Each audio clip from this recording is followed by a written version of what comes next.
O soldado de infantaria alemão estava imóvel na vala, respirando pouco, com os olhos fixos nas árvores. A 200 metros de distância, a luz da manhã avançava pelo campo congelado entre sua posição e a borda da floresta. Em algum lugar daqueles pinheiros, alguém o observava. O pelotão perdeu 3 homens em 2 dias, sem artilharia ou ataque, só estalos e homens caindo com buracos nos capacetes ou gargantas. Os sobreviventes aprenderam a se mover só à noite, rastejando para não virarem alvos, quando o instinto animal alertava sobre uma mira na nuca. Era outubro de 1941 a oeste de Moscou, e o soldado estava aprendendo uma verdade fundamental da frente oriental. A própria terra havia se tornado hostil. Não com minas, arame ou metralhadoras, mas com atiradores invisíveis que faziam de cada espaço aberto um corredor da morte e de cada silêncio uma possível sentença fatal. Esta era a guerra dos atiradores de elite, e na frente oriental ela se tornaria algo sem precedentes na história militar. A invasão alemã à União Soviética em junho de 1941 desencadeou a maior guerra terrestre já travada. 4 milhões de homens, 3.000 tanques e 2.500 aviões atravessaram a fronteira soviética. Na Operação Barbarossa, a Wehrmacht esperava uma campanha de manobras, uma guerra de cerco e colapso rápido, como havia sido na França. Mas o que encontraram foi algo bem mais desgastante. No outono, com o avanço parando na lama e nas primeiras neves perto de Moscou, a natureza do combate mudou. A frente se alongou por milhares de quilômetros e os exércitos se entrincheiraram. As aldeias se tornaram fortalezas. Blocos de floresta viraram zonas disputadas onde nenhum dos lados tinha controle claro. Nessas condições estáticas e de desgaste, o atirador de elite surgiu não como novidade, mas como necessidade estratégica. A frente oriental favorecia a guerra de franco-atiradores. As distâncias eram vastas. As linhas de visibilidade atravessavam a estepe aberta, florestas de bétulas, vales de rios e os intermináveis escombros das cidades disputadas. Diferente do denso bocage da França ou dos labirintos urbanos da Europa Ocidental, o leste tinha desde grandes alcances até áreas de emboscada próximas. Um atirador de elite podia observar colunas alemãs a 1 quilômetro pelos campos de trigo ou matar a queima-roupa nos porões de Stalingrado. A linha de frente era extensa demais para ser fortificada ou guarnecida por completo. Haviam brechas, flancos expostos, permitindo que atiradores isolados ou pequenas equipes tivessem grande influência. Mas não foi só a geografia que criou a guerra dos atiradores de elite, foi a doutrina. O Exército Vermelho, mesmo antes da guerra, já tinha uma tradição de treinamento de tiro de precisão, enraizada na guerra civil e nos clubes paramilitares de tiro das décadas de 1920 e 1930. Os teóricos militares soviéticos sabiam que a precisão em tiros de longa distância podia moldar o campo de batalha moderno. Quando a guerra começou, o Exército Vermelho rapidamente institucionalizou o uso de atiradores de elite e, no fim de 1941, já criava escolas especializadas atrás das linhas de frente. Soldados experientes em caça, tiro esportivo ou com aptidão comprovada eram retirados das unidades regulares e enviados para semanas de treinamento intensivo. Eles aprendiam técnicas de camuflagem, estimativa de distância, controle da respiração, disciplina no gatilho, observação e paciência. Eles aprenderam a atuar em duplas, um observador, responsável pelas ópticas e cálculos, e um atirador, que realizava o disparo.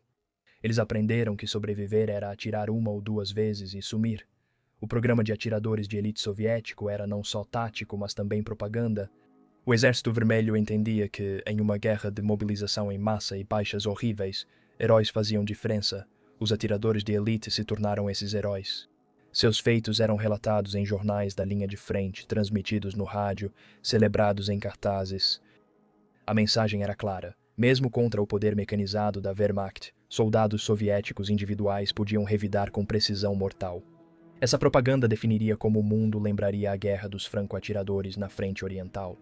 Às vezes, ampliando lendas além do que a documentação podia comprovar, mas sempre enraizadas na eficácia real e aterrorizante dos atiradores treinados. Os alemães, por sua vez, entraram na guerra com outra tradição. A Wehrmacht tinha ótimos padrões de pontaria. Os soldados alemães, muitos com experiência em caça, eram habilidosos com rifles, mas o exército alemão não possuía uma doutrina centralizada de atiradores de elite como os soviéticos. Eles preferiam atiradores designados nos pelotões de infantaria, equipados com rifles com mira telescópica para engajar alvos de oportunidade. Isso funcionou bem na guerra de movimento, mas com a estabilização da frente e as baixas causadas por atiradores soviéticos, os alemães se adaptaram. Em 1942, a Wehrmacht passou a selecionar soldados com habilidades de tiro excepcionais para cursos de atirador de elite. Em 1943, o treinamento de atiradores de elite estava sendo formalizado e, em 1944, o exército alemão instituiu o Scharfschützenabzeichen, a insígnia de atirador de elite com 3 classes concedidas para 20, 40 e 60 mortes confirmadas.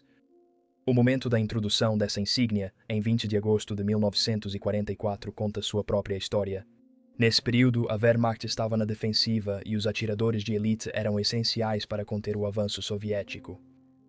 Esse era o cenário: 2 exércitos se enfrentando em uma frente que ia do Ártico ao Mar Negro, ambos chegando à mesma conclusão em uma guerra estática e de atrito. O atirador de elite não era um luxo, era uma necessidade. A frente oriental, com suas grandes distâncias, cidades destruídas, florestas densas e milhões de homens em combate existencial, tornou-se o campo de testes da guerra de atiradores de elite em escala industrial. A invasão começou sob o calor e a poeira do verão, mas em outubro chegou a Rasputitsa, a estação de lama do outono. As estradas viraram rios de lama, os veículos atolavam. O avanço alemão, que percorreu centenas de quilómetros em semanas, desacelerou quase até parar.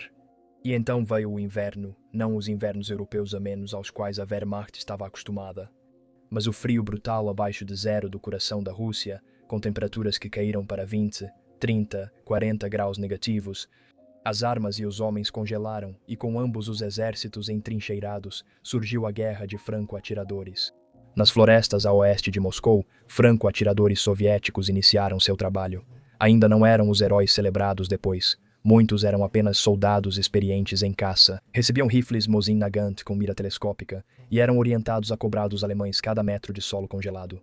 O Mosin Nagant, modelo 1891-30, o fuzil padrão soviético, era uma arma robusta de ferrolho, descendente dos projetos da era czarista.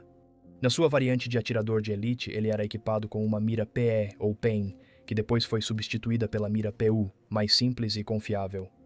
A PU, uma óptica de 3,5 aumentos com retículo fixo, tornou-se a mira característica dos atiradores de elite soviéticos.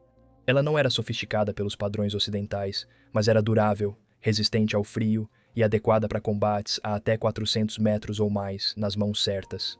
O maior pesadelo dos soldados alemães naquele primeiro inverno não era o tanque T-34 rompendo as linhas ou os foguetes Katyusha, mas o disparo solitário de um rifle vindo da linha das árvores. A certeza era de que alguém morria sem ver o assassino. Atiradores de elite soviéticos agiam das florestas ao longo das estradas, vilas e linhas de suprimento. Eles se infiltravam à noite, movendo-se pela vegetação rasteira coberta de neve e assumiam posições em árvores caídas, atrás de tocos ou montes de neve. Ao amanhecer, eles começavam a caçar. Uma coluna alemã que atravessava as colinas de Valdai em dezembro de 1941 aprendeu isso da pior maneira. A unidade, exausta ponta de lança do grupo de exército Centro, seguia por uma estrada florestal tentando chegar a um depósito de suprimentos antes do anoitecer. A coluna parou quando o motorista do caminhão da frente caiu morto por um tiro na têmpora. Os soldados desembarcaram e buscaram cobertura atrás dos veículos. Um oficial gritou ordens tentando localizar o atirador. 1 minuto se passou, 2 minutos, nada. O oficial levantou a cabeça para examinar a linha das árvores. Outro disparo. O oficial caiu. O pânico se instalou. Os homens dispararam centenas de tiros na floresta sem sucesso. O atirador de elite, a 15 metros em um pinheiro, apenas aguardou. Quando os alemães finalmente montaram e partiram, ele os deixou ir. A missão dele não era parar a coluna, mas sim atrasá-la, aterrorizá-la, forçá-la a agir com cautela, e funcionou. Os soviéticos entenderam algo fundamental. Os atiradores de elite não precisavam aniquilar as unidades inimigas. Eles precisavam paralisá-las. Um atirador de elite podia deter uma companhia inteira por horas ao matar 2 ou 3 homens. Oficiais, operadores de rádio, metralhadores, qualquer um que parecesse importante ou se movesse com autoridade, esses se tornavam alvos prioritários. O objetivo não era apenas causar baixas, mas destruição psicológica, e nas florestas congeladas de 1941, essa campanha psicológica começou para valer. Nem todos os primeiros atiradores de elite soviéticos viraram lendas. Muitos morreram nas primeiras semanas por inexperiência ou azar. Atirador de elite que atira 2 vezes do mesmo lugar está pedindo para morrer. Um atirador de elite que ignorava a fumaça do rifle no ar abaixo de zero, onde hálito e pólvora ficavam visíveis por segundos, facilitava ser localizado. Um atirador de elite que não limpava rotas de exfiltração ou deixava rastros na neve fresca se arriscava a ser caçado. A curva de aprendizado era íngreme e o preço do fracasso, a morte. Alguns aprenderam, e com o inverno mais rigoroso, o Exército Vermelho sistematizou o que funcionava. Atiradores de elite passaram a ter observadores. O observador carregava binóculos ou um periscópio de trincheira para procurar alvos, enquanto o atirador se concentrava na mira. O observador calculava vento, distância, controlava munição e principalmente vigiava contra atiradores inimigos. Essa parceria reduziu a visão em túnel que matou tantos atiradores solitários. Também permitiu uma observação contínua. Um atirador de elite podia passar horas ou dias vigiando um setor, esperando um alvo valioso que justificasse revelar sua posição. Enquanto isso, os alemães estavam se adaptando sob fogo. Eles começaram a se mover apenas à noite nas zonas contestadas. Usaram fumaça para esconder movimentos em campo aberto e treinaram soldados a rastejar sob fogo, não correr. Eles evitaram reunir-se perto de oficiais ou rádios e passaram a caçar atiradores soviéticos sistematicamente. As táticas de contra-atirador alemãs em 1941 eram rudimentares, mas eficazes. O método mais comum era o uso de poder de fogo avassalador. Se um atirador soviético era exposto, as unidades alemãs acionavam morteiros ou artilharia, bombardeando o esconderijo com explosivos potentes. Se não houvesse artilharia, metralhadoras varriam a área para forçar o atirador a se mover ou suprimi-lo até uma equipe de assalto se aproximar. Outro método era o uso de isca, um capacete em um bastão erguido acima do parapeito da trincheira. Se o atirador caísse na armadilha e atirasse, o clarão do cano poderia revelar sua posição. Era rudimentar, mas em campo aberto ou nas bordas das florestas, onde havia poucos esconderijos, funcionava bem. Um Gefreiter alemão, que era caçador na Baviera antes da guerra, recebeu um carabina 98 Kurz com mira telescópica e foi instruído a combater os atiradores com o Kar 98K. O fuzil padrão alemão era um rifle de ferrolho com ação Mauser, famoso por sua precisão. Com uma mira Zeiss ou Henselt, ele se tornava um instrumento de precisão. Esse Gefreiter, cujo nome se perdeu na história, passou 3 semanas em dezembro de 1941 posicionado em um celeiro destruído fora de uma vila a oeste de Kalinin. O trabalho dele era observar a linha soviética, localizar e eliminar atiradores de elite. Antes de matarem seus camaradas, ele trabalhava sozinho, sem um observador, confiando em seus instintos de caçador. Ele aprendeu a observar sombras incomuns nas linhas de árvores, o leve brilho de uma ótica refletindo a luz do sol em ângulo baixo e perturbações na neve. Isso mostrava que um homem esteve ali. Em 3 semanas afirmou ter eliminado 7 snipers soviéticos. Então, um bombardeio de artilharia soviética fez o celeiro desabar sobre ele e ele foi evacuado com a perna destroçada. Sua guerra havia acabado, mas seu método continuou vivo. No final de 1941, a guerra dos snipers já era uma característica permanente da Frente Oriental. O avanço alemão havia estagnado, o Exército Vermelho, embora abalado, não havia colapsado. No impasse que se seguiu, ambos os lados perceberam a importância de controlar o espaço entre as linhas. A terra de ninguém, formada por vilarejos, florestas e campos disputados, exigia artilharia, infantaria e atiradores de elite para controlar as linhas de visão e impedir o movimento inimigo. O atirador de elite deixou de ser experimento e virou doutrina. Para entender a guerra dos atiradores de elite alemães, é preciso antes saber como um soldado se tornava atirador de elite. Não era um processo simples e não estava aberto a todos. A Wehrmacht, apesar de sua imagem de propaganda de uniformidade e disciplina, era uma organização construída sobre identidades regionais e hierarquias sociais. Caçadores e guardas florestais tinham certo status. Homens das regiões alpinas, da Prússia Oriental, dos distritos rurais da Baviera e da Saxônia. Presumia-se que esses homens tinham habilidades naturais de sobrevivência, o que era verdade em muitos casos, como o do Gefreiter Klaus Bergmann. Bergmann nasceu em 1920 em uma pequena vila nos Alpes da Baviera. O pai dele era guarda florestal e Klaus cresceu caçando camurças, cervos vermelhos e javalis nas montanhas.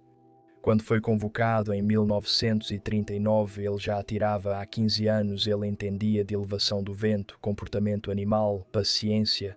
Ao chegar ao regimento de infantaria da 7ª Divisão, o comandante da companhia notou suas pontuações de tiro. Durante o treinamento, Bergman acertava alvos a 300 metros com mira de ferro de forma consistente, enquanto outros recrutas tinham dificuldade pela metade dessa distância nas primeiras campanhas, Polônia e França. Bergman serviu como fuzileiro padrão, mas seu sargento de pelotão, que também havia sido caçador, reconheceu o talento quando o viu após a França. O sargento solicitou que Bergman recebesse um rifle com luneta. O pedido foi aprovado. Bergman recebeu um Kar 98K equipado com uma luneta Zeiss Zilvi, uma óptica de 4 aumentos que era considerada o padrão ouro das ópticas militares alemãs. O rifle não era oficial para atiradores de elite, apenas uma ferramenta superior para atiradores habilidosos. Bergman foi orientado a engajar alvos de oportunidade e dar apoio de longo alcance ao seu esquadrão. Quando a divisão foi enviada para o leste em junho de 1941, Bergman era um dos talvez 2 dúzias de homens no regimento com rifles com luneta. Não existia doutrina formal, curso de treinamento ou designação de atirador de elite. Ele apenas era um bom atirador com equipamento superior. Com o avanço da campanha no outono e inverno, isso mudou. Pela primeira vez, Bergman foi chamado para alvejar um oficial inimigo. Durante um tiroteio perto de Vyazma, em outubro, as forças soviéticas estavam entrincheiradas na crista, enquanto a infantaria alemã estava encurralada no vale. O comandante da companhia de Bergman o chamou e apontou pelos binóculos uma figura de sobretudo soviético a 400 metros, comandando as tropas e apontando para as posições alemãs. Bergman se posicionou atrás de um tronco caído, ajustou sua mira para a distância e para o vento cruzado vindo do noroeste e esperou por um tiro limpo. O oficial soviético se movia de forma errática, se escondendo e reaparecendo atrás de coberturas. Bergman controlou sua respiração, deixou seu batimento cardíaco se acalmar, e quando o oficial parou para olhar através de seus próprios binóculos, Bergman atirou. O oficial caiu. A defesa soviética vacilou. A infantaria alemã avançou e tomou a posição. Aquela morte mudou algo em Bergman. Foi a primeira vez que ele atirou em um ser humano com deliberação e premeditação, não no caos de um tiroteio, mas como um ato calculado. Ele pensou sobre isso naquela noite, deitado em sua trincheira, olhando para as estrelas. O homem tinha sido apenas uma silhueta na mira, um alvo. Mas Bergman sabia que tinha matado uma pessoa pensante, alguém com um nome, uma família, uma vida que havia terminado porque Bergman apertou o gatilho. Ele não sentia exatamente culpa. A culpa exigia uma estrutura moral que o combate já havia corroído. O que ele sentiu foi consciência. Ele havia cruzado para algo diferente. Ele não era mais infantaria. Ele era algo mais frio. Em dezembro, a reputação de Bergman já era conhecida no regimento e outras companhias passaram a requisitá-lo para missões específicas. Ele foi enviado para observar posições soviéticas e relatar atividades. Ele foi designado para cobrir travessias de rios protegendo os flancos em retiradas e eliminar metralhadores que impediam avanços.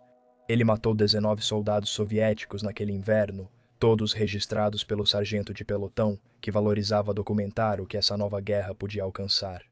Mas Bergman ainda não era oficialmente um atirador de elite. A designação ainda não existia. Na doutrina da Wehrmacht, ele era um Scharfschütze, um atirador de precisão, um termo que não tinha peso formal. Só em 1942, após as experiências do primeiro inverno, que os militares alemães começaram a entender que a função de atirador de elite exigia especialização. Em meados de 1942, enquanto a ofensiva de verão alemã em direção ao Cáucaso e Stalingrado estava em andamento, a Wehrmacht começou a estabelecer cursos de treinamento dedicados para atiradores de elite. Não eram centros de treinamento centralizados como no sistema soviético, mas sim programas em nível de divisão ou corpo de exército, geralmente com duração de 2 a 3 semanas. O objetivo era selecionar soldados habilidosos em tiro e aprimorá-los como atiradores de elite. A 3ª Divisão de Montanha, lutando no Cáucaso, criou um dos primeiros programas formais. A divisão, composta em grande parte por austríacos e bávaros das regiões alpinas, tinha um número acima da média de homens com experiência em caça. Reconhecendo o valor dos atiradores de elite na guerra de montanha, o chefe do Estado-Maior autorizou criar um destacamento de treinamento. 20 soldados de vários regimentos da divisão foram retirados da linha de frente e enviados para um acampamento na retaguarda perto de Piatigorsk. O curso era dado pelo Hauptmann Franz Koller, oficial de carreira e ex-atirador competitivo antes da guerra. Koller sabia que a pontaria era só parte do trabalho do atirador de elite. Os que chegavam ao seu curso já sabiam atirar, mas precisavam aprender a sobreviver. O currículo iniciava com camuflagem. Koller levava os alunos às colinas arborizadas para construírem esconderijos e depois os procurava andando pela área. Alunos que Kohler identificasse a 50 metros falhavam no exercício e precisavam recomeçar.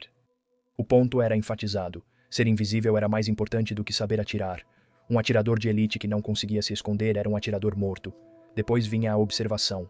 Kohler ensinava seus alunos a usar binóculos e lunetas para vasculhar o terreno de forma sistemática e reconhecer características do microterreno que indicassem posições inimigas. Ele ensinava a estimar distâncias por dimensões conhecidas, ler o vento pela vegetação e considerar miragens e gradientes de temperatura ao amanhecer e entardecer. Ele ensinou que a paciência era uma arma. Um atirador de elite podia observar o inimigo por 6 horas antes de atirar.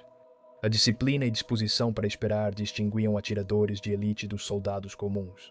Os alunos aprenderam técnicas de campo, como se mover sem fazer barulho, como rastejar por centenas de metros, como usar sombras e áreas mortas, como se aproximar de um esconderijo sem deixar rastros ou vegetação perturbada. Eles aprenderam sobre leitura do vento, sobre miragem, sobre a física do voo de uma bala. Aprenderam que um rifle zerado a 200 metros atiraria alto a 100 e baixo a 300. Eles aprenderam sobre paralaxe nas lunetas, distância ocular, manter o zero em frio ou calor extremos e também sobre psicologia.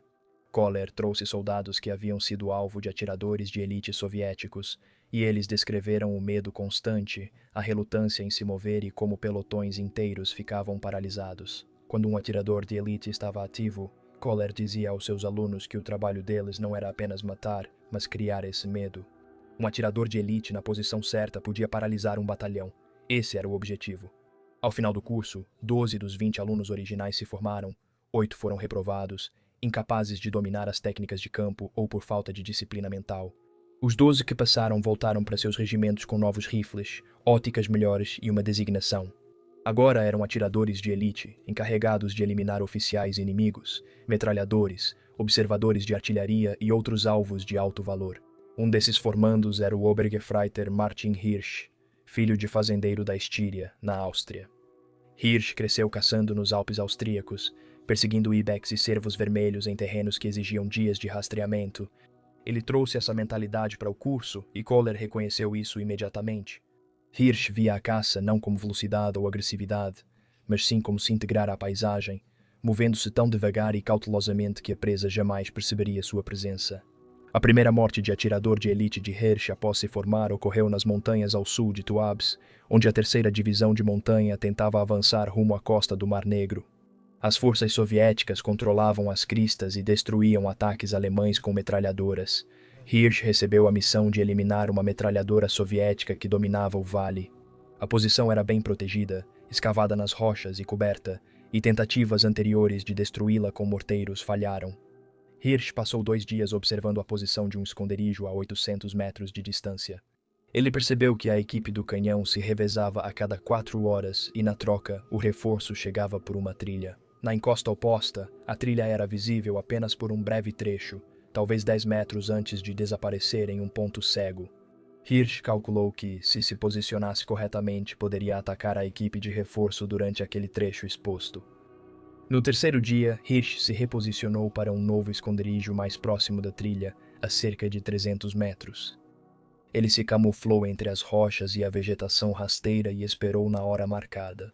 A equipe de reforço surgiu, 4 homens com caixas de munição e um cano de reposição.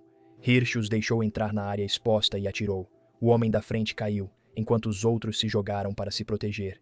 Hirsch puxou o ferrolho, mirou no segundo homem e atirou, acertando-o. Os 2 restantes largaram a munição e fugiram pela trilha. Sem suprimentos e sem poder trocar de equipe sem risco de emboscada, a posição da metralhadora ficou em silêncio. Naquela tarde, a infantaria alemã atacou e tomou o local. Hirsch não destruiu a metralhadora, mas a deixou inutilizável operacionalmente. Era a guerra dos atiradores de elite, não só pela contagem de mortes, mas por criar efeitos que ajudavam outras unidades a ter sucesso. O que distinguia um atirador de elite de um soldado comum era a estrutura mental, não a habilidade física. Atiradores de elite precisavam se sentir à vontade com o isolamento, atuando sozinhos ou em duplas, frequentemente longe das linhas amigas e sem apoio. Se algo desse errado, ninguém viria salvá-los. Essa realidade eliminava os soldados que precisavam do conforto do grupo, que tiravam força de fazer parte de uma unidade. Os atiradores de elite também precisavam ter uma relação particular com a violência. O combate de infantaria era caótico, reativo. Você via movimento, atirava, se movia, sobrevivia. Matar era algo abstrato. Uma figura entre muitas na fumaça e no barulho, matar como atirador de elite era diferente, era íntimo, mesmo à distância. Você observava seu alvo por minutos ou horas. Você o via comer, fumar, conversar com seus companheiros, aprendia seus hábitos e então o matava. Observando através da mira enquanto as balas atingiam, enquanto ele caía, enquanto seus companheiros reagiam. Não havia abstração, era direto, pessoal, deliberado. Alguns homens não suportavam essa intimidade e desistiam no treinamento ou após a primeira morte. Muitos não conseguiam conciliar a natureza deliberada da guerra de atiradores de elite com sua moral, enquanto outros achavam libertador, sem regras do combate comum, irmandade ou risco compartilhado. Nada disso valia para os atiradores de elite. Eles atuavam fora da estrutura, decidiam e escolhiam alvos por conta própria, operando em seu próprio tempo. Homens que não gostavam da disciplina militar e prezavam a autonomia viam na função de atirador de elite uma forma de liberdade, mas isso tinha um preço. Eram odiados e se capturados pelo inimigo. Atiradores de elite de ambos os lados eram executados no local e vistos com desconfiança até por seus companheiros. Eles não participavam dos ataques, não seguravam a linha, matavam escondidos e depois desapareciam para a infantaria comum. Os atiradores de elite pareciam covardes, apesar de entenderem seu valor. Esse isolamento social aumentava o psicológico, tornando-os solitários por necessidade. Considere a experiência do unteroficial Paul Richter, atirador de elite da 97ª Divisão Jäger. Richter foi guarda florestal na Pomerânia antes da guerra e levou essa paciência para ser atirador de elite. Ele operava principalmente nas florestas e pântanos da frente central, onde a visibilidade era limitada e os combates aconteciam a curta distância. Richter ficou 5 dias escondido observando uma rota de suprimentos soviética, sobrevivendo com pão preto e linguiça. Ele levou tudo e urinou em um cantil para não sair do esconderijo, observando colunas de caminhões e infantaria passando abaixo dele. No 5º dia, um carro de oficiais soviéticos parou perto de sua posição. 3 oficiais desceram para conferir um mapa. Richter matou os 3 em 6 segundos. Depois rastejou para fora do esconderijo, movendo-se a cerca de 20 metros por hora para não ser detectado, e exfiltrou-se de volta para as linhas alemãs, chegando 2 dias depois, exausto, desidratado e vivo. Quando Richter voltou para sua unidade, foi recebido com uma mistura de respeito e inquietação. Seu comandante de companhia o parabenizou pelas mortes, mas os outros soldados o evitavam. Eles lutaram sem parar por 5 dias, perdendo homens em ataques e contra-ataques. Enquanto Richter estava sozinho na floresta, sabiam que seu trabalho era valioso, mas sentiam ressentimento. Richter deixou de comer com os outros. Ele ficava afastado, limpando seu rifle, estudando mapas, planejando sua próxima missão. O isolamento lhe fazia bem, pois descobriu que preferia as árvores e o silêncio à companhia dos homens. Esse perfil psicológico era comum entre atiradores de elite bem-sucedidos. Eles eram frequentemente introvertidos, confortáveis com a solidão, capazes de suportar o tédio e de passar instantaneamente da observação passiva para a ação letal. Não precisavam de validação externa. A contagem de mortes não era sobre glória, era sobre competência, sobre a satisfação de uma tarefa difícil executada perfeitamente. Alguns atiradores de elite registravam detalhadamente cada disparo, distância e condição ambiental.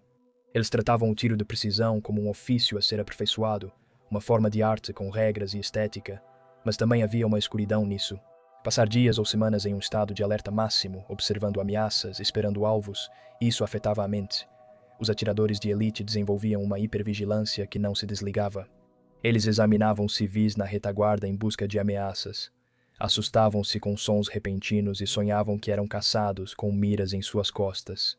O impacto psicológico se acumulava de forma invisível, manifestando-se em insônia, irritabilidade e entorpecimento emocional. Naquela época não existia termo ou estrutura para compreender o estresse de combate. Os atiradores de elite apenas suportavam ou quebravam. No 2º ano da guerra, o programa de atiradores de elite evoluiu em ambos os lados. O Exército Vermelho, após resistir ao ataque inicial, passou a industrializar seu treinamento.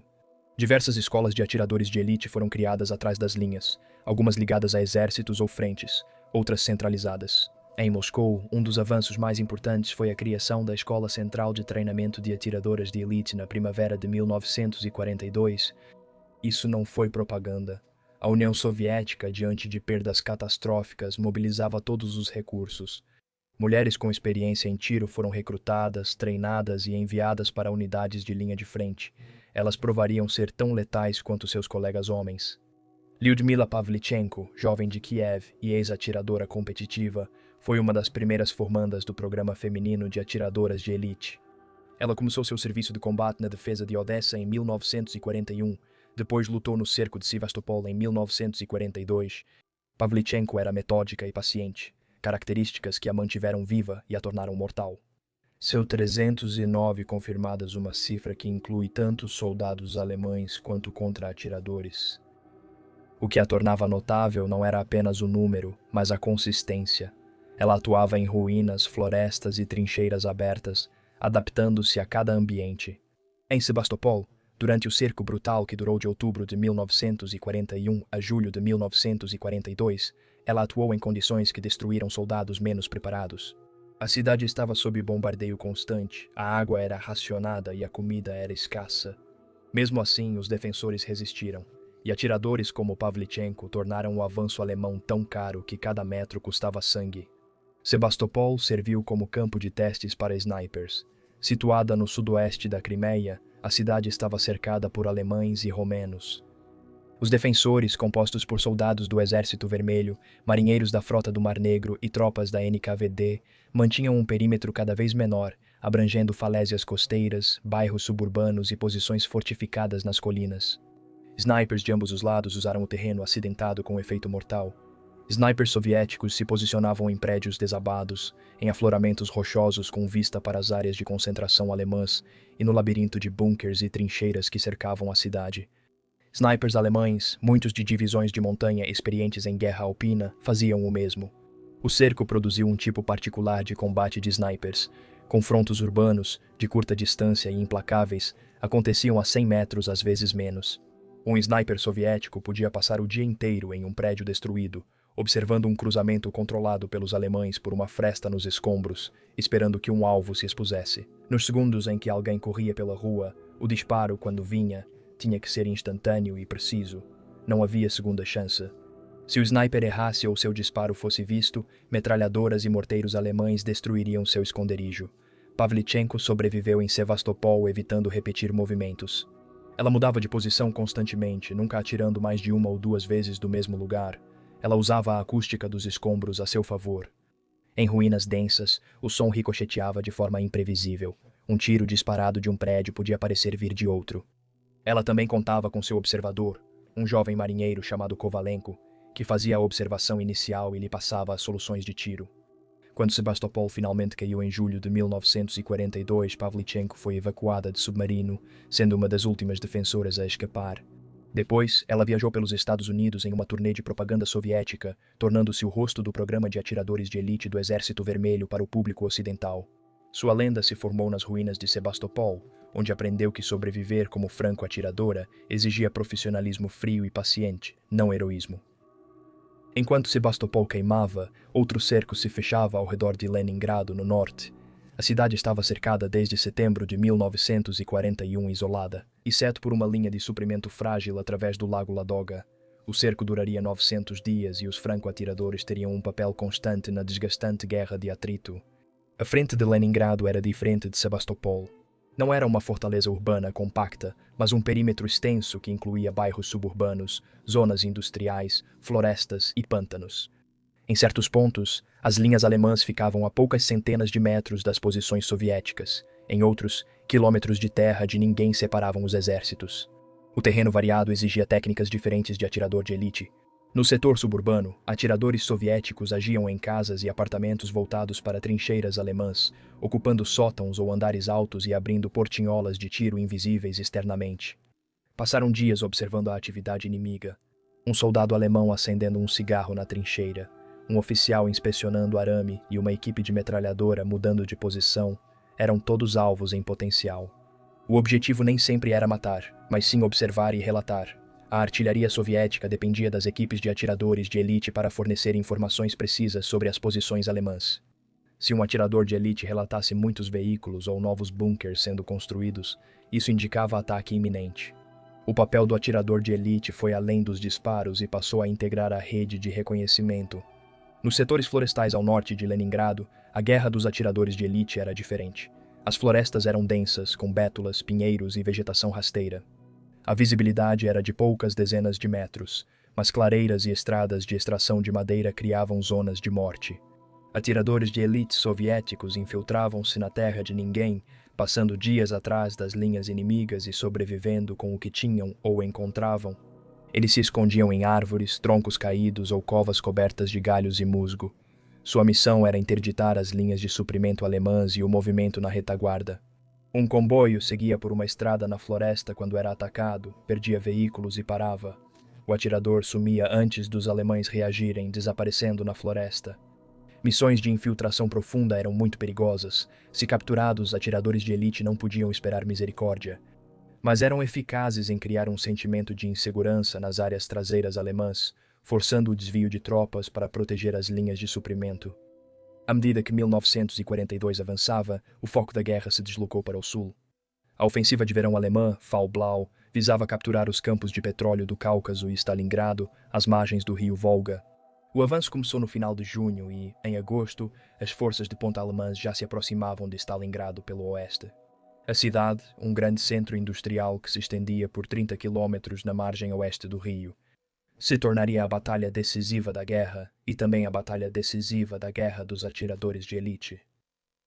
Stalingrado, no final do verão de 1942, era uma cidade em pleno funcionamento, lar de centenas de milhares de civis e um importante centro de manufatura.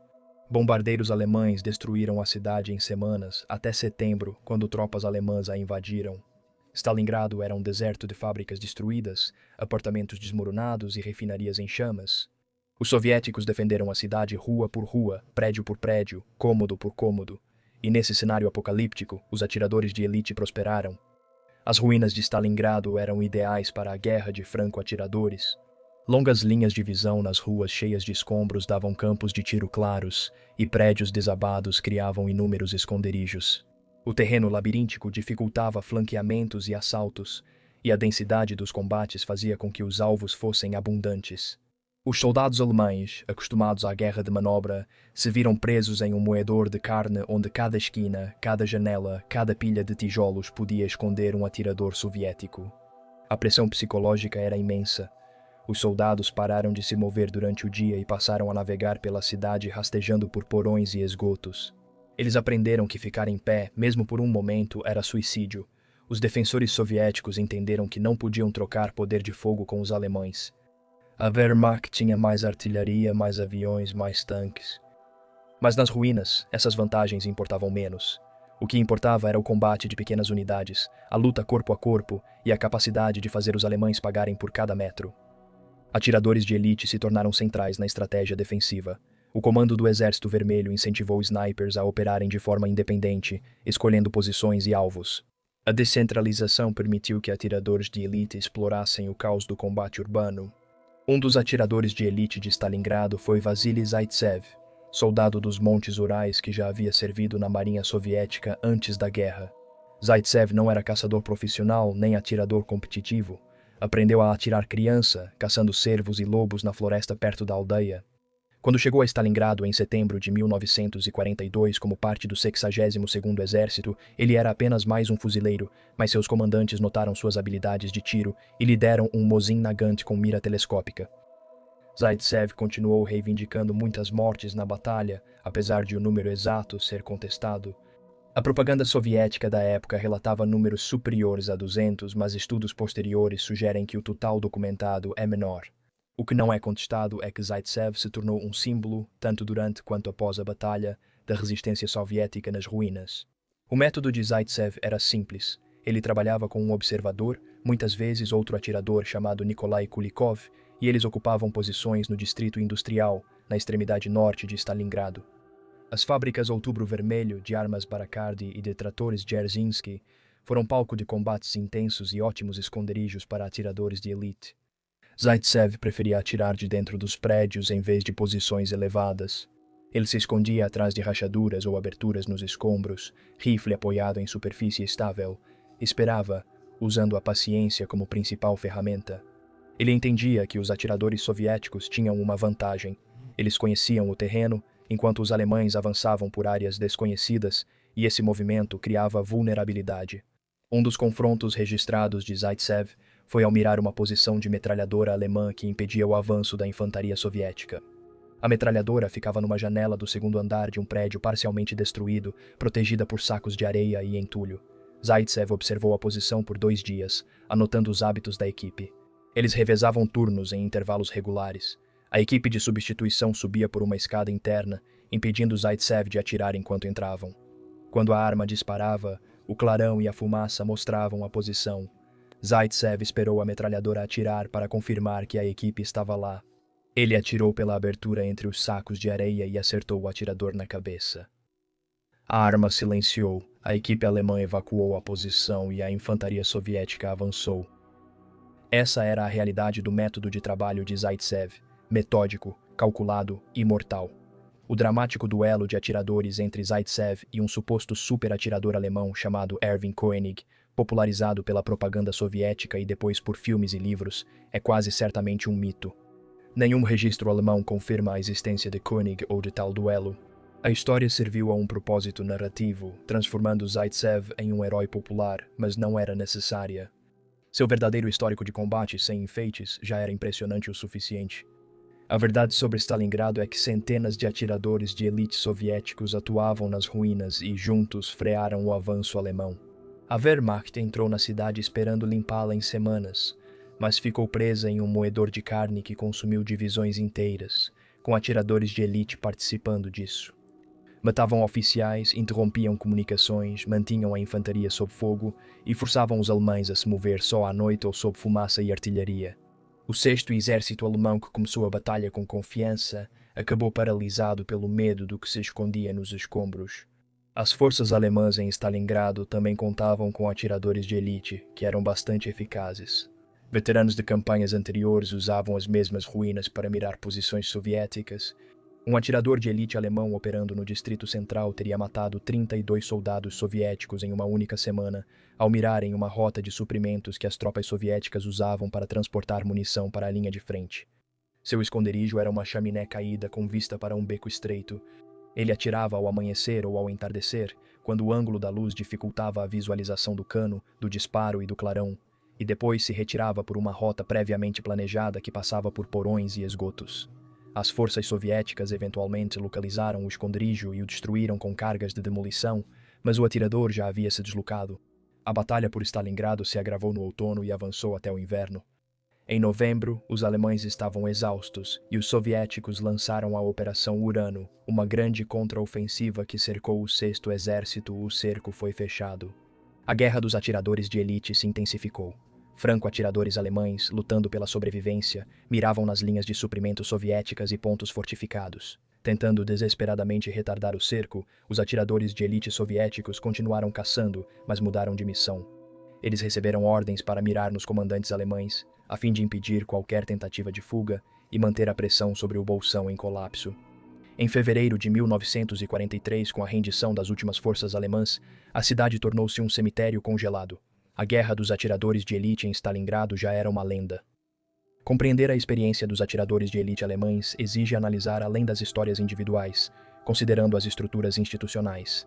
Divisões distintas criaram culturas próprias de atiradores de elite, influenciadas por sua composição, comandantes e experiências de combate. A primeira divisão de montanha recrutava principalmente da Baviera e da Áustria, regiões com tradição em caça. Os soldados da divisão já estavam habituados à guerra em montanhas, terrenos íngremes, pouca visibilidade e necessidade de iniciativa individual. Quando a divisão lutou no Cáucaso e depois nos Balcãs, seus atiradores de elite se destacaram. Eles utilizavam terrenos elevados, compreendendo como a altura afetava a balística, vales canalizavam o vento e cristas permitiam ocultação e observação simultaneamente. O programa de atiradores de elite da divisão destacava habilidades de perseguição, movimentação silenciosa por terrenos difíceis e paciência para esperar o tiro ideal. Muitos atiradores de elite da divisão aprenderam a caçar ibex nos Alpes, animais extremamente cautelosos e difíceis de se aproximar. Esse sucesso exigia dias de esforço para uma única caça. Essa mentalidade foi transferida diretamente para a guerra dos atiradores de elite. A terceira divisão de montanha que formou Matheus Hetzenauer tinha uma cultura semelhante. O próprio Hetzenauer era o exemplo disso. Um tirolês austríaco que caçava camurças desde a infância, que entendia que a caça nas montanhas era sobre resistência e paciência, não velocidade. Quando Hetzenauer foi retirado de sua unidade em 1943 e enviado ao curso de atirador de elite da divisão, já tinha 90% das habilidades necessárias. O curso simplesmente formalizou o que ele já sabia instintivamente. Mas nem todas as divisões tinham essa vantagem. Divisões urbanas, formadas por cidades como Berlim, Hamburgo ou Munique, tinham menos homens com experiência em caça nessas divisões. Treinar atiradores de elite eficazes exigia mais intensidade. A 71ª Divisão de Infantaria, que combateu em Stalingrado e depois em batalhas defensivas na Ucrânia, precisou criar seu programa de atiradores quase do zero. A divisão escolhia homens com aptidão para tiro no treinamento básico e os enviava para cursos centrais, onde aprendiam técnicas de campo desde o início. Atiradores urbanos tinham dificuldade com camuflagem e movimentação, habilidades naturais para caçadores, mas que precisavam ser ensinadas aos citadinos. Mas eles se adaptaram. Em 1943, o 71, o pelotão de atiradores de elite, era tão eficaz quanto qualquer outro do exército, prova de que o treinamento podia superar a falta de experiência, dado tempo e boa instrução. As divisões da Waffen-SS criaram programas próprios de atiradores de elite, distintos da Wehrmacht. Divisões da SS como a Leibstandarte, Adolf Hitler, das Reich e Totenkopf tinham acesso a equipamentos e recursos de treinamento melhores do que muitas divisões do exército. Os atiradores de elite da SS frequentemente eram equipados com as melhores ópticas disponíveis, incluindo miras de alta ampliação que permitiam engajamentos a distâncias extremas, mas o equipamento sozinho não os tornava superiores. O diferencial dos atiradores de elite da SS era, em geral, o compromisso ideológico. Eles lutavam com fanatismo e disposição para correr riscos e aceitar baixas, refletindo a cultura de combate da SS, diferente dos soldados do exército regular. Isso os tornava perigosos, mas previsíveis. Os atiradores de elite da SS geralmente mantinham suas posições até a morte, faziam disparos arriscados e morriam com mais frequência. Os atiradores de elite do exército eram mais pragmáticos, focados na sobrevivência e dispostos a recuar quando a posição se tornava insustentável. O atirador de elite da SS, Rottenführer Heinrich Blücher, da divisão das Reich, mostrou os pontos fortes e fracos dessa abordagem. Blücher, filho de um fazendeiro da Westfália, entrou para a SS em 1939 e lutou na Polônia, França, nos Balcãs e depois na Frente Oriental. Ele era um atirador competente, mas não excepcional. O que o tornava eficaz era a agressividade. Blücher ficava perto das linhas soviéticas, às vezes a menos de 100 metros, e atacava rapidamente, disparando vários tiros antes de mudar de posição. Isso contrariava princípios de um atirador de elite, mas no caos do combate, às vezes funcionava. Blücher sobreviveu por 2 anos na Frente Oriental, reivindicando mais de 40 mortes antes de ser morto em julho de 1943. Durante a Batalha de Kursk, ele se posicionou em um tanque queimado para atacar a infantaria soviética, e quando as forças soviéticas tomaram a posição, Blücher recusou-se a recuar. Ele foi encontrado morto dentro do tanque com seu rifle vazio, cercado por cartuchos usados. A dimensão ideológica da cultura de combate da SS o levou à morte, mas também o tornou disposto a lutar em situações em que outros atiradores teriam recuado. Equipes de atiradores de elite eficazes dependiam da parceria entre atirador e observador. O atirador recebia a glória, a contagem de mortes, o reconhecimento, mas o observador muitas vezes era a parte mais importante da equipe. Ele carregava ópticas, equipamentos de medição, mapas e anotações, procurava alvos, calculava distâncias, lia o vento e, o mais importante, vigiava ameaças enquanto o atirador mirava. Considere a parceria entre o Obergefreiter Johann Mayer, um atirador, e o Gefreiter Thomas Wald, seu observador, ambos da 97ª Divisão Jäger. Mayer era um bom atirador, calmo sob pressão, disciplinado. Wald era um ex-topógrafo que entendia de ângulos, distâncias e matemática. Eles eram mortais. O papel do Wald começava antes mesmo da dupla entrar no esconderijo. Ele analisava mapas da área de operação, identificando posições inimigas, calculando campos de tiro, pontos cegos e rotas de aproximação. Quando se posicionavam, Wald usava o terreno para evitar ser detectado. Uma vez no esconderijo, Wald montava sua luneta de observação, uma ótica de alta ampliação que permitia a ele observar a distâncias maiores do que a mira do rifle de Mayer. Wald vasculhava de forma sistemática, dividindo a paisagem em setores e procurando cada setor metodicamente por sinais de atividade inimiga. Ao identificar um alvo, Wald calculava a distância usando dimensões conhecidas. Por exemplo, ao ver um caminhão soviético, sabia que tinha cerca de 5 metros de comprimento. Medindo quanto do seu retículo o caminhão ocupava, ele podia calcular a distância. Ele observava indicadores de vento, fumaça, movimento da grama e miragem. Ele passava todas essas informações para Meyer, que ajustava sua mira e preparava o disparo. Wald então observava pelo seu visor, monitorando o alvo e a área ao redor. Se o alvo se movesse, Wald atualizava a distância. Se outras ameaças aparecessem, Wald alertava Meyer para interromper o engajamento. Depois que Meyer disparava, o trabalho de Wald se tornava ainda mais crucial. Ele observava o impacto das balas pelo visor, anotando se acertou ou errou, e por quanto. Se errasse, Wald dava uma correção para Meyer, 1 metro à esquerda baixo. Meyer ajustava e disparava novamente, mas mais importante ainda, Wald observava a reação do inimigo. Se soldados soviéticos buscassem a posição do atirador ou observadores chamassem fogo, Wald mandava Meyer se mover na hora. O relacionamento entre o atirador e o observador exigia confiança absoluta. Meyer precisava confiar nas distâncias e leituras de vento de Wald, bem como em suas avaliações de ameaça.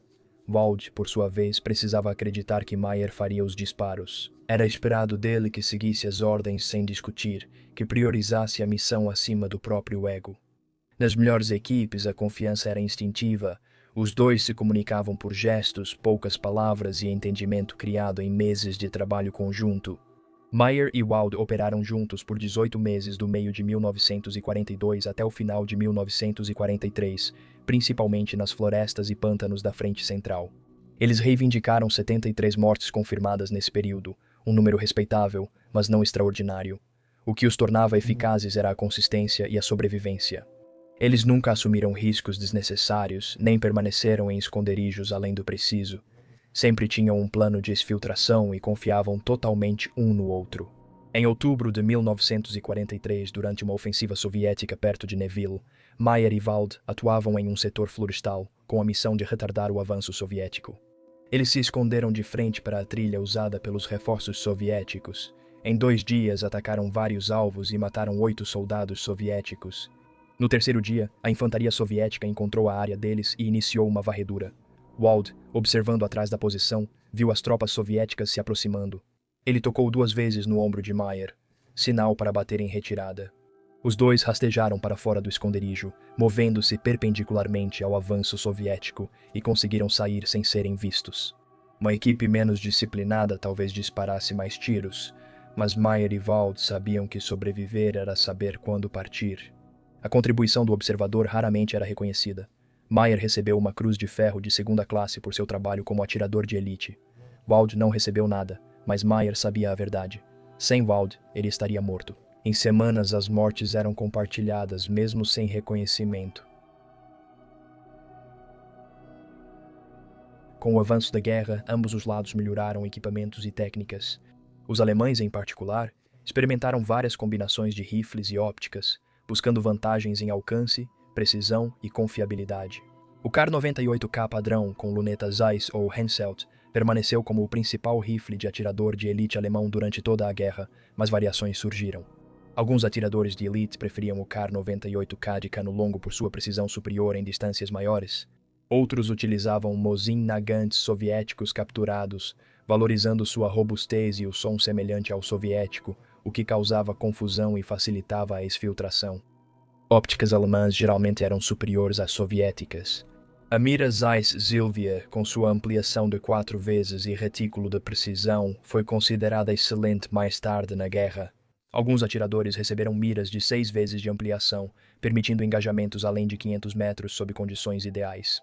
O desafio com miras de alta ampliação era o campo de visão. Uma mira de 6 vezes tinha um campo de visão estreito, dificultando a aquisição do alvo, em terrenos fechados. Atiradores de elite precisavam equilibrar ampliação e consciência situacional. A introdução do fuzil semiautomático Gerber 43 em 1943 trouxe novas possibilidades. O G43 podia ser equipado com uma mira ZF4 e usado para engajamentos rápidos. Um atirador de elite alemão, Feldwebel Ernst Kramer, da 106ª Divisão de Infantaria, tornou-se um defensor do G43 após testá-lo no final de 1943. Kramer apreciava a capacidade de disparar vários tiros sem precisar acionar o ferrolho em combates urbanos ou ao enfrentar múltiplos alvos. O mecanismo semiautomático lhe dava uma vantagem decisiva. O lado negativo era o peso e a complexidade. O G43 era mais pesado que o Kar-98K e mais propenso a travar na lama ou em frio extremo. Kramer carregava ambos os rifles nas missões usando o G-43 quando esperava combates rápidos a curta distância e o Kar-98K para tiros de precisão a longa distância. A munição também evoluiu. Os atiradores de elite alemães inicialmente usavam munição padrão, as mesmas balas usadas pela infantaria. Em 1943, algumas unidades passaram a fornecer munição de precisão para atiradores de elite, fabricadas com tolerâncias mais rigorosas para melhorar a precisão. A 300 metros, a munição de precisão reduzia o agrupamento dos tiros em 30% em relação à munição padrão. A 500 metros, a vantagem era ainda maior. Nem todos os atiradores de elite recebiam munição de precisão, que era limitada. Quem recebia, usava apenas em tiros críticos e guardava com zelo. Enquanto isso, os atiradores de elite soviéticos seguiram usando Mosin, Nagant e Mira PU. Como o sistema funcionava, não viram motivo para mudar. Alguns atiradores de elite usavam o fuzil semiautomático SVT-40 com mira PU, mas o SVT-40 era menos confiável do que o Mosin Nagant e mais difícil de manter. A maioria dos atiradores de elite soviéticos preferia o ferrolho pela simplicidade e durabilidade. Eles também inovaram na camuflagem. As escolas de atiradores de elite soviéticas ensinavam a construção elaborada de camuflagem, incluindo a criação de ghillie suits a partir de redes de estopa e materiais naturais. Os atiradores soviéticos passavam horas preparando seus trajes, entrelaçando grama, folhas e galhos no tecido para combinar com o ambiente local.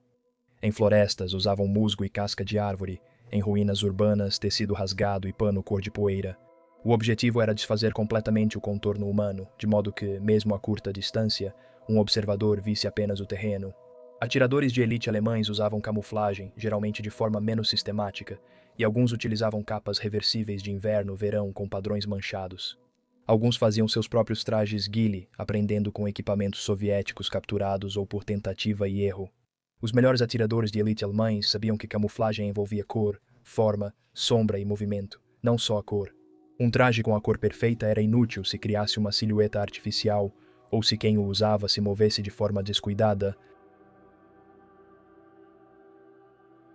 A função de atirador de elite obrigava os homens a encarar questões que outros soldados evitavam.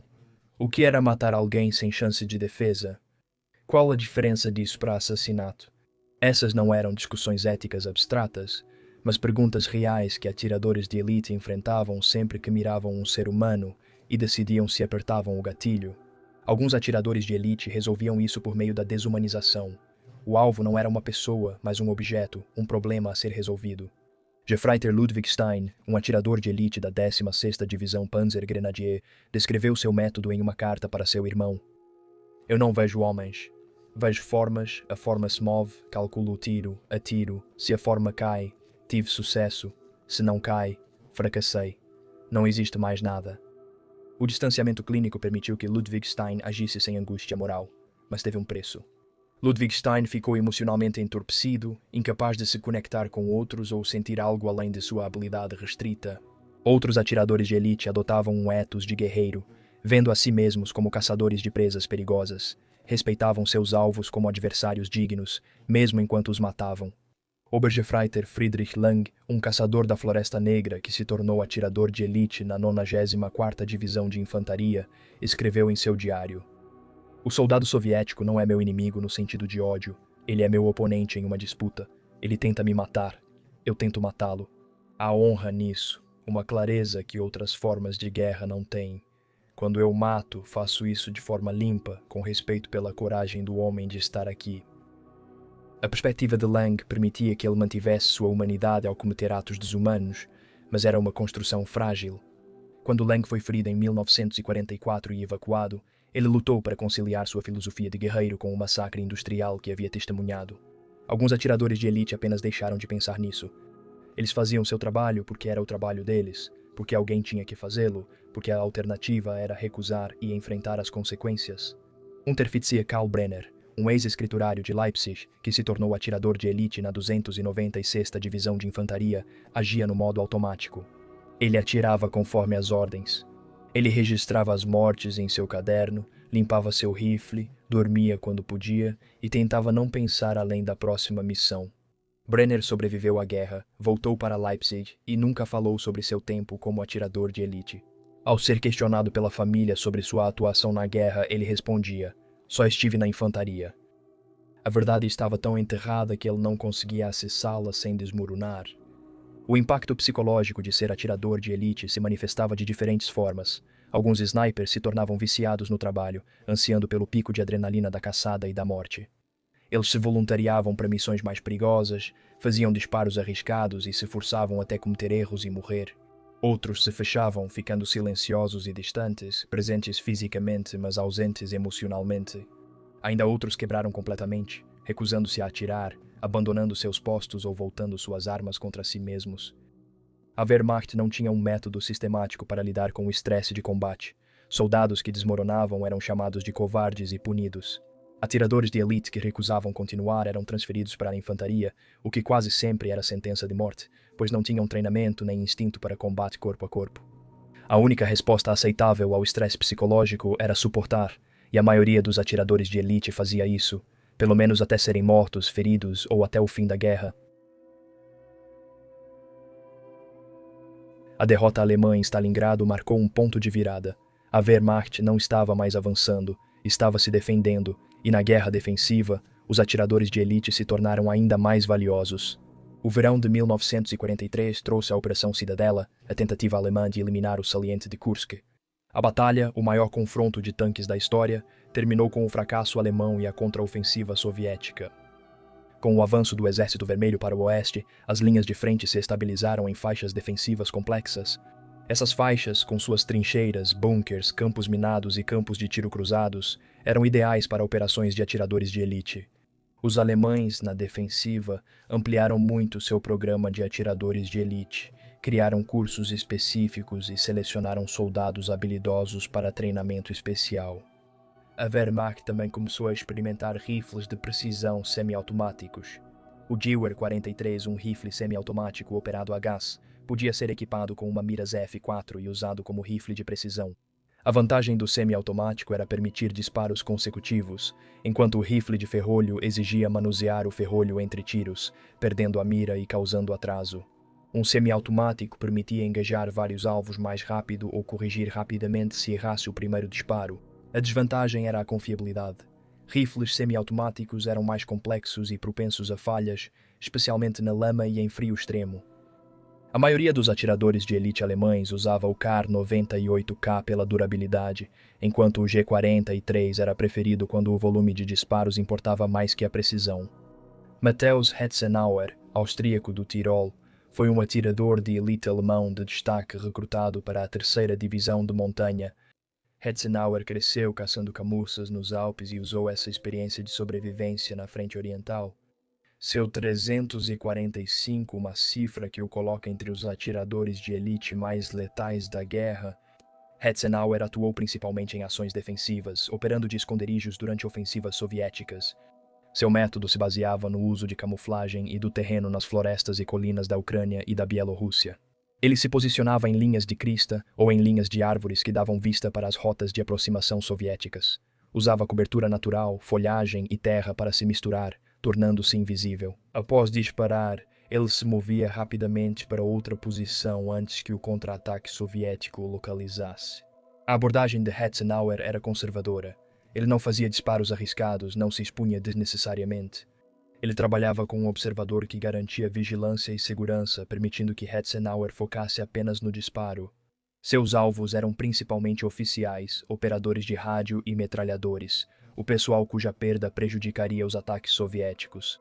Ele sabia que sua função não era deter a ofensiva, mas atrasá-la, causar hesitação e fazer os comandantes soviéticos reconsiderarem reunir tropas em campo aberto. Um confronto que ilustrou o método de Hetzenauer ocorreu durante um ataque soviético perto de Jitomir, no final de 1943. O Exército Vermelho avançava para o oeste enquanto as forças alemãs se retiravam combatendo. A unidade de Hetzenauer recebeu a missão de segurar uma linha de crista tempo suficiente para que o corpo principal pudesse recuar para novas posições. Hetzenauer posicionou-se na encosta oposta da crista, com visão clara do vale por onde a infantaria soviética teria que avançar. Ele vestia um traje ghillie, uma roupa feita à mão com redes e vegetação que quebrava o seu contorno. O observador, o soldado Roche, estava a 20 metros com binóculos quando o ataque soviético começou. Hetzenauer esperou, observou formações do tamanho de um batalhão atravessando o vale, mas não atirou. Ele estava procurando alvos específicos, então ele os viu. Um grupo de oficiais, reconhecíveis pelas insígnias e respeito dos soldados, reuniu-se em torno de um mapa perto de um veículo de comando. Hetzenauer calculou a distância em 400 metros. O vento estava leve, da esquerda para a direita. Ele ajustou sua mira, controlou a respiração e atirou. Um oficial caiu. O grupo se dispersou. Hetzenauer puxou o ferrolho, mirou novamente e atirou de novo. Mais um acerto. Então ele e Roche recuaram, rastejando de costas pela crista antes que os morteiros soviéticos respondessem. Todo o confronto durou menos de 1 minuto, mas o ataque soviético naquele setor ficou paralisado por horas. Enquanto novos arranjos de comando eram feitos, os atiradores de elite soviéticos, por sua vez, estavam sendo enviados em número cada vez maior. Em 1943, o Exército Vermelho já treinara milhares de atiradores de elite, homens e mulheres, integrados em todas as divisões de fuzileiros. Cada regimento normalmente tinha um pelotão de atiradores de elite, e algumas divisões tinham companhias inteiras de snipers. Essa estrutura organizacional permitia o emprego em massa dos atiradores de elite. Nas grandes ofensivas, equipes de atiradores de elite eram enviadas para os setores com defesas alemãs mais fortes, com a missão de suprimir o fogo inimigo e abrir brechas para as tropas de assalto avançarem. Uma dessas atiradoras de elite era Rosa Shanina, uma jovem de uma vila na região de Arkhangelsk. Shanina treinou na Escola Central de Atiradoras de Elite e foi enviada para a Terceira Frente Bielorrussa em 1943. Ela se especializou no que a doutrina soviética chamava de duplo abate, atingindo 2 alvos em rápida sucessão antes que pudessem se proteger. Isso exigia velocidade e precisão excepcionais. Shanina usava um Mosin Nagant padrão com mira PU e treinou tanto a manipulação do ferrolho que o movimento se tornou automático, permitindo recarregar sem perder o alvo de vista. Imagine que suas mortes documentadas chegavam às dezenas, embora os números exatos variem dependendo da fonte. O que a tornava notável era sua sobrevivência. Muitas atiradoras de elite morreram em seus primeiros meses de combate. Shanina lutou por mais de 1 ano antes de ser morta em combate na Prússia Oriental, em janeiro de 1945. O ano de 1943 também viu um aumento da atenção alemã às operações de contra-atiradores de elite. A Wehrmacht criou tempestades de atiradores de elite, usando fogo concentrado de artilharia e morteiros contra esconderijos suspeitos. Se um atirador de elite soviético revelasse sua posição, mesmo que brevemente, os observadores alemães pediriam fogo.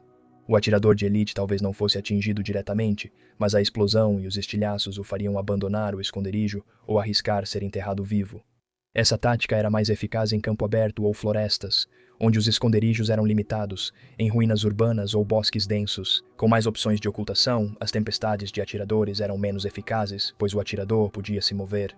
Outro método alemão era usar equipes de batedores e atiradores de elite. Eram grupos ou duplas de soldados treinados em reconhecimento e tiro de precisão. A missão deles era infiltrar o território soviético, localizar esconderijos de atiradores com observação paciente e eliminá-los ou chamar ataques de artilharia.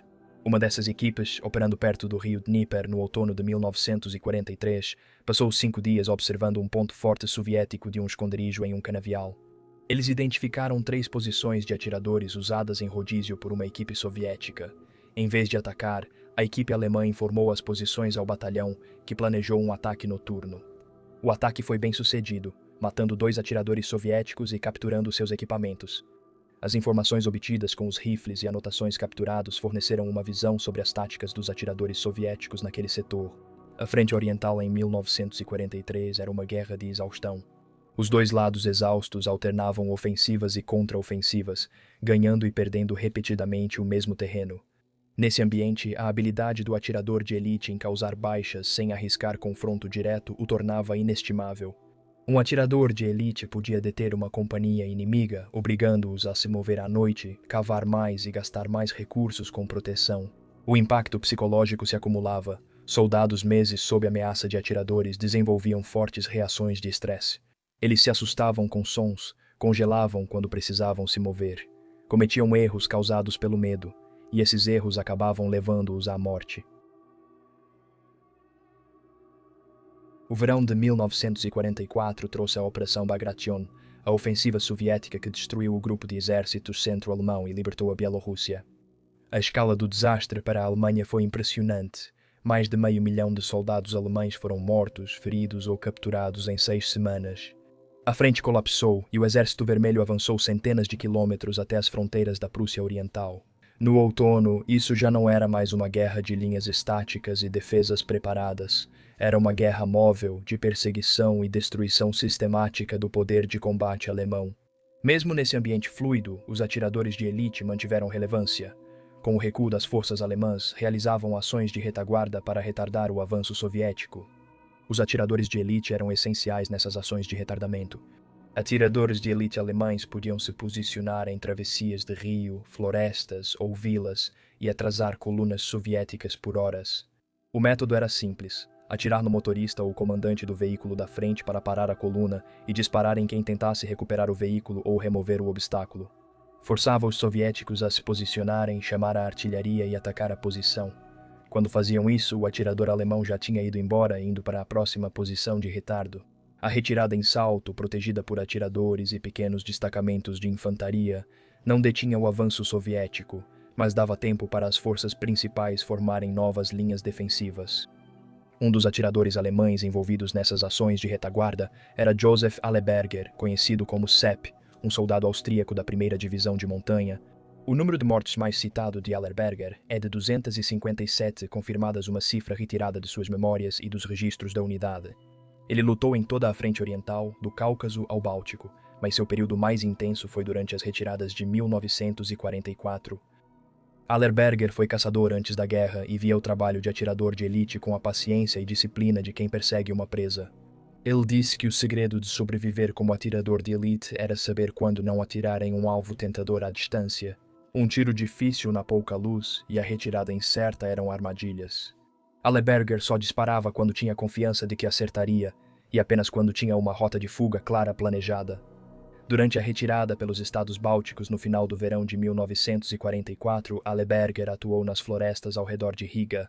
As forças soviéticas avançavam rapidamente para cortar as unidades alemãs antes de chegarem à costa. A missão de Alleberger era atrasar o reconhecimento soviético e dar tempo para as unidades alemãs recuarem. Ele trabalhava sozinho, sem um observador, confiando em suas habilidades de campo. Ele se movia à noite, escolhia um esconderijo antes do amanhecer e esperava. Quando batedores soviéticos ou patrulhas entravam em sua zona de tiro, ele atacava, normalmente matando um ou dois antes de mudar de posição. O segredo era nunca estar onde os soviéticos esperavam, evitando esconderijos óbvios como linhas de árvores ou topos de colinas. Em vez disso, ele usava valas em terreno baixo, moitas, lugares onde um soldado não esperaria uma ameaça. Ele aproveitava os sons da floresta para esconder seus movimentos, deslocando-se quando o vento balançava os galhos ou o fogo de artilharia soviético dava cobertura sonora. O exército alemão, em meados de 1944, formalizou o reconhecimento dos atiradores de elite com a introdução do Scharfschützenabzeichen em 20 de agosto. A insígnia tinha 3 classes. A terceira classe, uma insígnia de prata, era concedida por 20 mortes confirmadas. A segunda classe, uma insígnia de prata com folhas de carvalho, exigia 40 mortes. A primeira classe, uma insígnia de ouro, exigia 60 mortes confirmadas. Esses limites eram citados e mostravam que a Wehrmacht reconhecia a função de atirador de elite como uma habilidade especializada e valorizada. O momento da introdução da insígnia é significativo. No fim de 1944, a Alemanha estava na defensiva em todos os frontes, e os atiradores de elite eram dos poucos recursos para retardar o avanço aliado. Nas duas frentes, atiradores de elite soviéticos que avançavam para o oeste enfrentaram desafios distintos. Eles deixaram de defender território conhecido e passaram a avançar por áreas hostis e populações locais. Em locais como Polônia e Estados Bálticos, nem sempre eram bem recebidos. Equipes de atiradores de elite soviéticos precisavam vigiar partisãs, informantes civis e emboscadas. Os alemães, lutando em seu território ou perto dele, tinham conhecimento local e, por vezes, apoio civil. Isso dificultava a infiltração e a escolha de esconderijos para atiradores soviéticos. Mesmo assim, a doutrina dos atiradores de elite soviéticos seguiu evoluindo. Em 1944, o Exército Vermelho usava atiradores de elite tanto para desgaste quanto para missões específicas. As equipes de atiradores de elite tinham como missão eliminar observadores de artilharia inimigos, suprimir ninhos de metralhadora antes dos assaltos, bloquear rotas de suprimento alemãs e dar cobertura à infantaria soviética. Essas funções específicas tornaram os atiradores ativos táticos integrados às operações de armas combinadas. Um exemplo dessa integração ocorreu durante o assalto soviético a Königsberg, na Prússia Oriental, no início de 1945.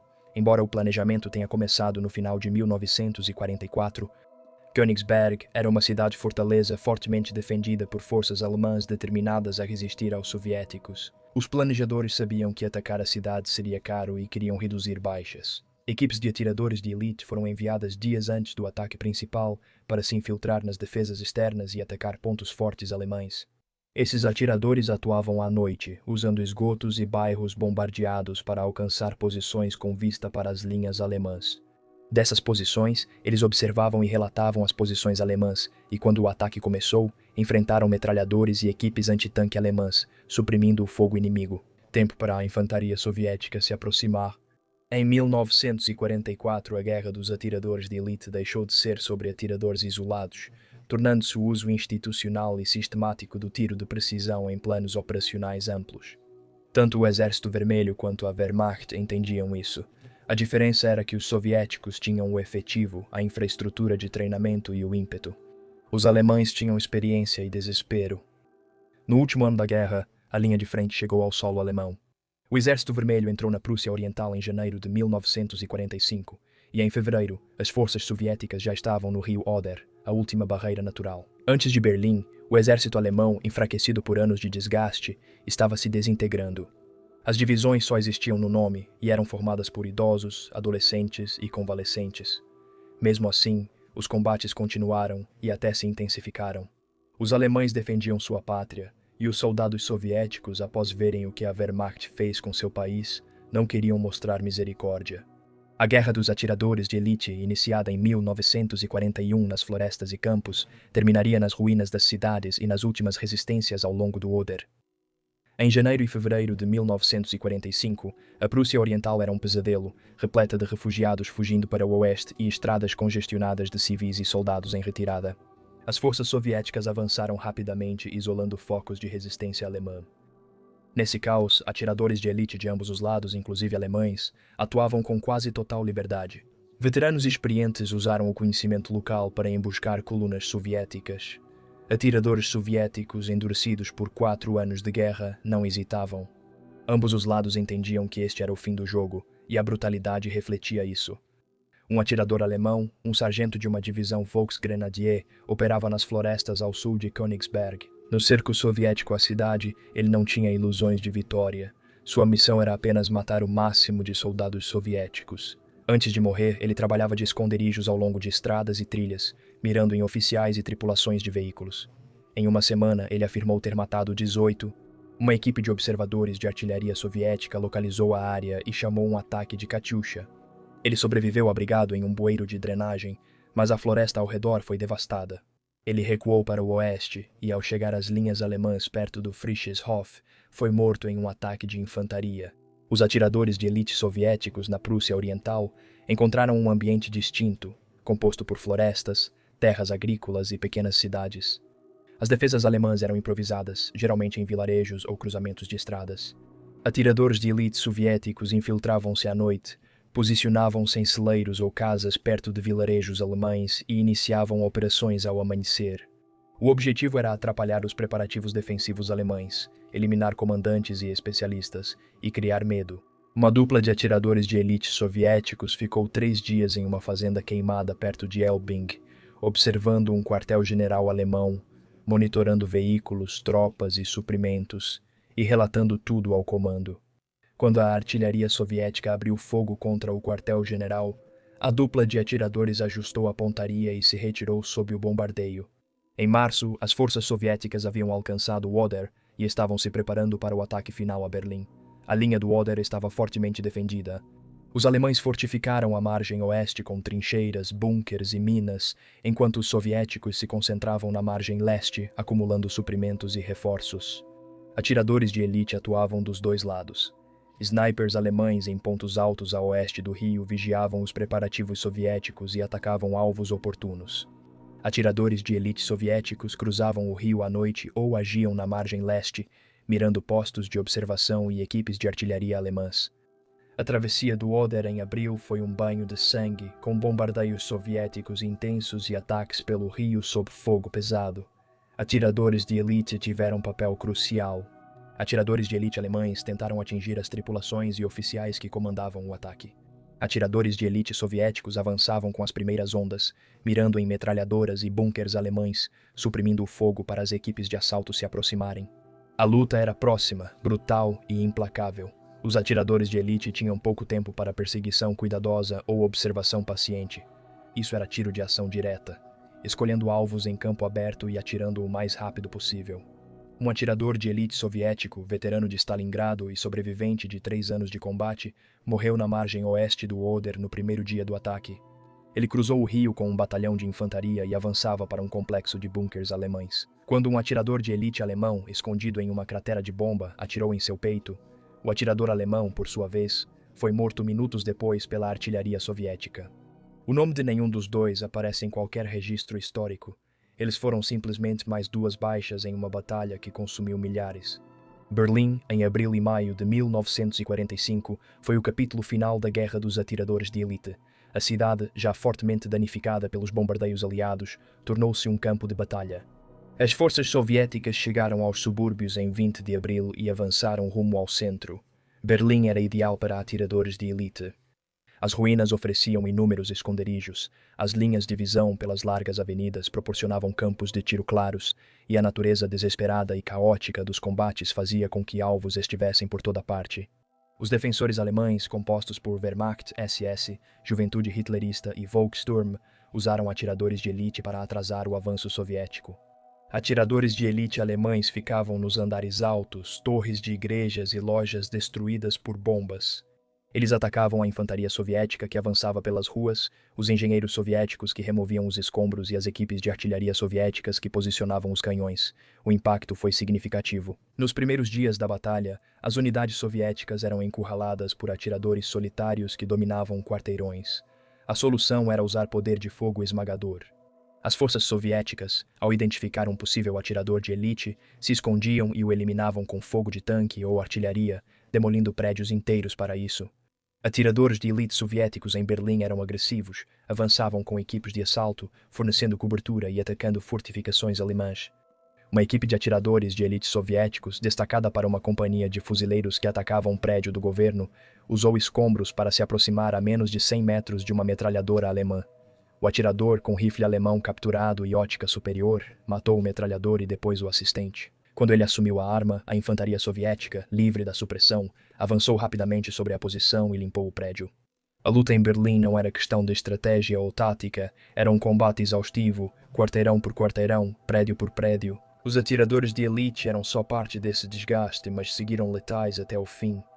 No fim de abril, com soviéticos perto da chancelaria do Reich e do Führerbunker, atiradores alemães ainda matavam soldados soviéticos. Mesmo enquanto o regime que serviam desmoronava no esquecimento, em 2 de maio de 1945 Berlim se rendeu. A guerra na Europa terminou uma semana depois. A Guerra dos Atiradores de Elite, que havia começado nas florestas a oeste de Moscou em 1941, terminou em 4 anos. Ela consumiu dezenas de milhares de vidas, moldou as táticas e operações de exércitos inteiros e deixou um legado de terror e lenda. Isso marcou a frente oriental na história militar. A Guerra dos Atiradores de Elite ali foi única em escala e intensidade. Nenhum outro teatro da Segunda Guerra Mundial usou atiradores de elite de forma tão sistemática, implacável e por tantos participantes. Os motivos eram estruturais. A frente oriental era vasta, ficava muito tempo estática e era marcada por brutalidade que tornava a vida humana barata. O atirador de elite tornou-se uma forma econômica de causar baixas e pressão psicológica. A oficialização desses atiradores pelo Exército Vermelho foi inédita. No fim da guerra, os soviéticos haviam treinado e estimavam dezenas de milhares de atiradores de elite. Integraram-nos à doutrina, equiparam-nos com armas e ópticas padronizadas e celebraram suas conquistas na propaganda. Isso não foi improvisado nem feito de forma ad hoc, foi industrial. A criação de escolas para atiradores de elite, como a Escola Central de Treinamento de Atiradoras de Elite Femininas, mostrou o compromisso de integrar o tiro de precisão à capacidade militar. A abordagem alemã foi inicialmente reativa. O tiro de precisão dependia da iniciativa de caçadores e atiradores de elite nas unidades. Com a guerra se prolongando e a Wehrmacht na defensiva, a liderança militar alemã formalizou o treinamento e reconhecimento dos atiradores de elite. A insígnia de atirador de elite, criada em agosto de 1944, reconheceu a importância desses soldados nas operações defensivas diante das mudanças no campo de batalha. As armas de ambos os lados refletiam suas filosofias e capacidades industriais. O Mosin Nagant soviético, um projeto antigo atualizado com óptica, era confiável, simples e eficaz. Podia ser produzido em massa e usado por soldados com pouco treinamento. A mira PU, apesar de simples, atendia às distâncias da maioria dos confrontos de atiradores de elite.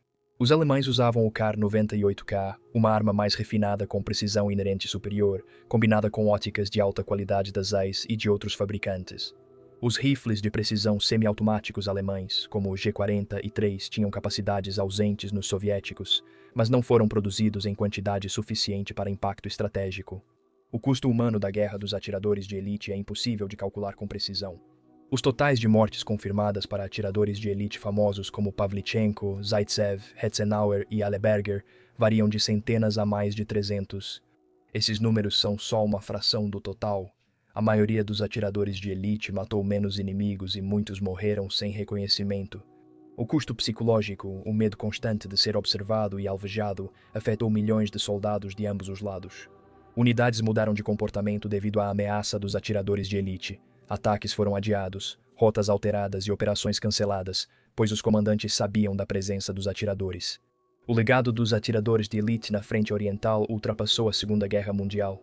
O treinamento militar após o conflito adotou lições dos atiradores soviéticos e alemães. A camuflagem, técnicas de campo, observação e paciência tornaram-se doutrina padrão. A formação de duplas entre atirador e observador, iniciada pelos soviéticos, segue como base das equipes modernas de snipers, assim como o aspecto psicológico da guerra dos atiradores de elite. A compreensão de que um único atirador pode causar um medo desproporcional moldou as doutrinas de contra-insurgência e combate urbano em conflitos do Vietnã ao Afeganistão. Mas a guerra dos snipers na frente oriental também foi moldada pelos horrores únicos daquele conflito. A natureza genocida da invasão alemã, as atrocidades cometidas por ambos os lados e a escala imensa do sofrimento significavam que os snipers atuavam em um ambiente de guerra total. Não havia inocentes, nem superioridade moral. Os snipers soviéticos matavam soldados alemães, muitos dos quais eram recrutas sem voz na invasão de Hitler. Snipers alemães matavam soldados soviéticos, homens e mulheres que defendiam sua pátria. O rifle do sniper era uma ferramenta de uma máquina de morte muito maior, e reduzir essa máquina a histórias individuais de heroísmo ou habilidade ignora a realidade mais ampla e sombria. A Frente Oriental originou o conceito moderno de sniper como especialidade militar treinada e integrada. Ela foi forjada em florestas congeladas, ruínas destruídas e nos campos de morte das estepes. Ela foi construída sobre corpos de soldados que aprenderam tarde que ser visto, mesmo por um instante, significava morte. E ela foi sustentada pela disposição de milhares de indivíduos de ficar imóvel por horas ou dias, esperando a oportunidade de matar outro ser humano à distância. A Guerra dos Atiradores de Elite acabou com o fim da própria guerra em maio de 1945. Mas suas lições, seus métodos e sua letalidade fria e paciente continuaram. A Frente Oriental transformou a pontaria em uma indústria de sobrevivência e morte, e o mundo aprendeu com isso. Esse talvez seja o verdadeiro legado. Não as lendas dos atiradores de elite individuais, mas a institucionalização de uma forma de lutar que tratava a vida humana como apenas mais um alvo na mira.